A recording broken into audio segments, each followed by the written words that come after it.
This is by far the saddest Godzilla death of all time. Honestly, growing up, I couldn't even watch this movie because the first time I saw this, bro, I was drowning in my own tears. This is 1995's Godzilla vs. Destroya. In this movie, Godzilla is going through a state called Burning Godzilla. This form is where Godzilla's temperature rises rapidly and eventually ends in death from overheating. The main antagonist of this film is Destroya. Destroya is practically the strongest Godzilla villain of all time, and through this sad story, you'll understand why. Now, I know a lot of you guys remember Heisei Godzilla as heartless, destructive, and just a complete monster, but that can't be further from the truth. This is Godzilla Jr. He is not even direct kin to Heisei Godzilla, but Heisei Godzilla took him in anyway. After all the years of being alone, Godzilla finally found someone that was just like him. But then this motherfucker Destroya just had to come in and kill his son. That's right, he killed his son in this movie. The only Godzilla that was left, he had to go and kill him. So now not only is Godzilla alone and dying, he had to see his son in the rubble.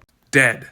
The most heartbreaking thing that I've never seen a Godzilla do before is literally breathe life into his dead son. He took any energy that he had, maybe even giving him his soul, trying to bring him back to life. And I was never sure of this, but I assume that after he found his dead son, he kind of just exploded with rage. The red spiral ray coming out, energy just literally pulsing from his body, him screaming in pain. Or it could also just be because he was going burning. Either way, we'll get back to that whole scene in a second. He ends up literally beating the living shit out of Destroya. Godzilla socked this motherfucker in the chest so hard that he spit out his own blood. After Destroya gets incinerated from being near Godzilla, he starts to overheat. This is where he starts dying. He was getting so hot that his spine started melting. This is how you know this is it for Godzilla. And this is the last shot you get of our beloved Heisei Godzilla. The thing that kills me about this story so much is that the last thing that Godzilla saw was his son dead. And then after it all, Godzilla Jr. actually made it. Godzilla saved his son by breathing life into him, but he doesn't even know that his son survived. So honestly, Heisei Godzilla went through hell. Literally could never watch this movie.